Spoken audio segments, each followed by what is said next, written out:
Right out of high school, I went to study theology, and Sigrid went to study theology too. We had both met in youth group at the church, and we were high school sweethearts, and we kind of got to know each other, and we fell in love, and we got married, and we both studied theology, and then in 1991, we had this wonderful opportunity to go and study in Vienna. So we grew up in Transylvania. That's where we went to high school, grew up, and went to kind of seminary.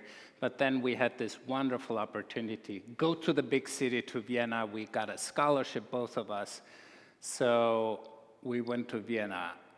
Everything was foreign there. It was like, yikes, from small town to big city.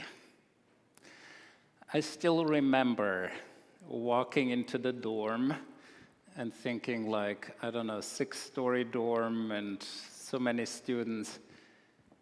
But there was someone, one colleague, in the lobby area. And he was just curious and asked me, hey, how are you? And we started a conversation. And his warm welcome still stays with me right now. So he was the one who felt like, oh, just reaching out. And he was the contact person then, who showed us around and pointed us places and said where the good student, affordable places were. So I'm still grateful for him right here and right now. So I wonder, where and how did you experience a welcome, and where and how did that make a difference?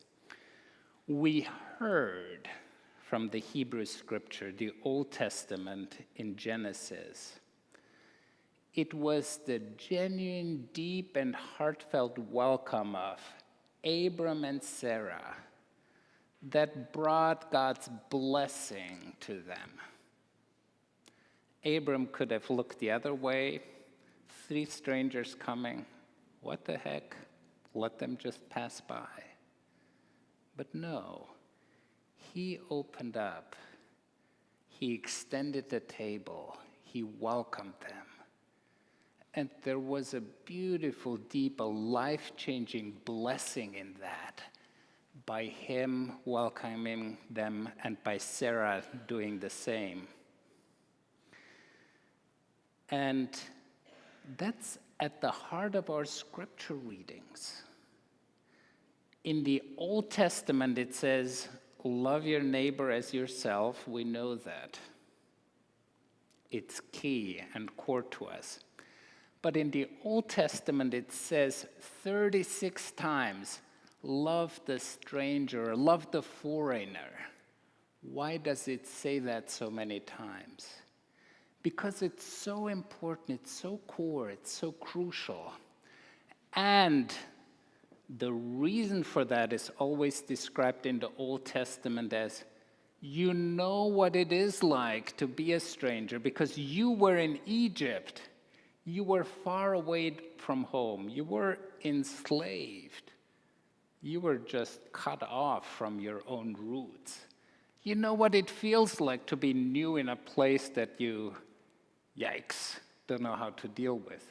So be that welcoming person to others who are longing to belong, to others who want to connect. And it's so interesting and beautiful to look at how this scripture passage from the Hebrew Bible, welcoming the stranger, makes it like a reference into the New Testament, where it says in the letter of Hebrews to the Hebrews, do not neglect to show hospitality to strangers, for by doing so many have entertained angels without even knowing it.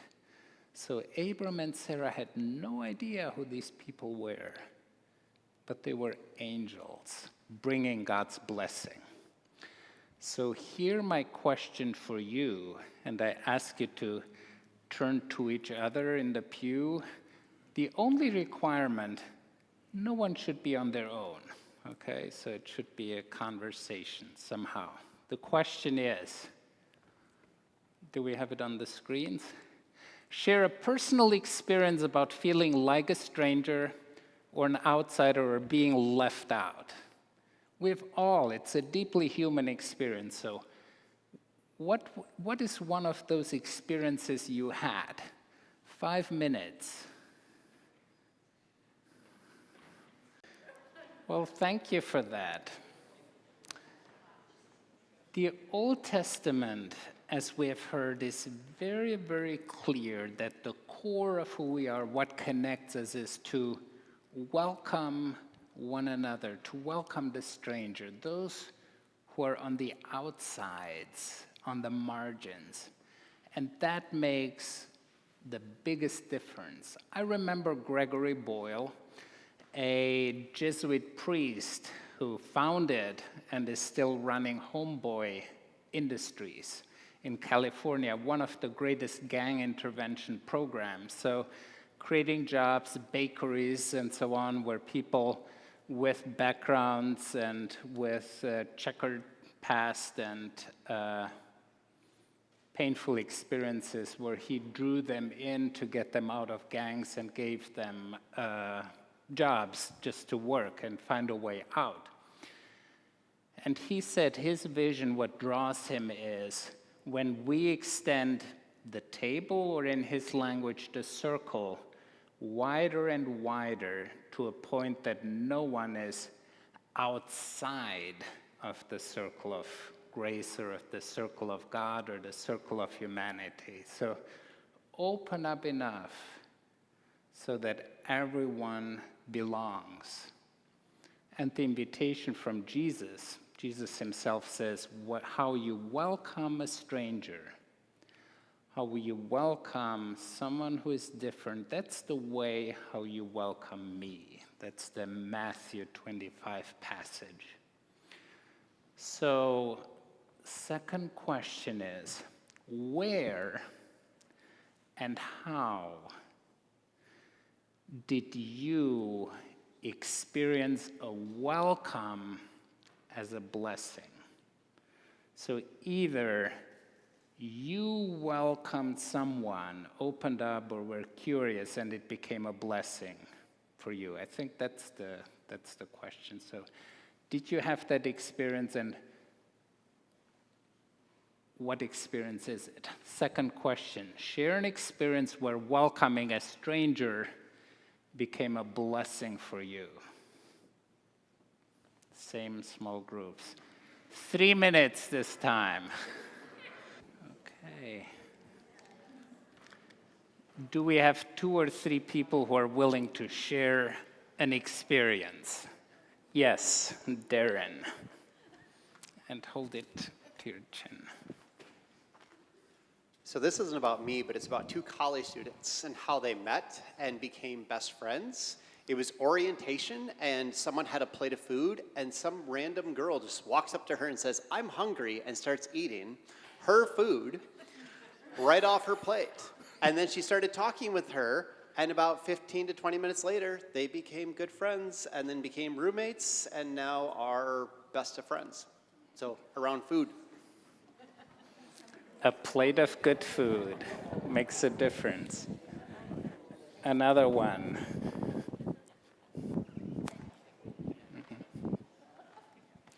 Hold it to your chin. So me, Emma, and Nova met each other when we were 6 months old at the petting zoo, daycare. And we bonded over, a girl stole my toy and they got in a big fist fight with her. So that's how we bonded. Yeah. Mm-hmm. So yeah. So it may be bonding over a stolen toy, knowing, having a common enemy sometimes helps. One more? Or if not, just value that and treasure it in your heart. What welcome, what opening up the heart, what a difference that can make. I still remember that colleague from 30 years ago in Vienna. How will you open your heart and expand the welcome? How will you do that?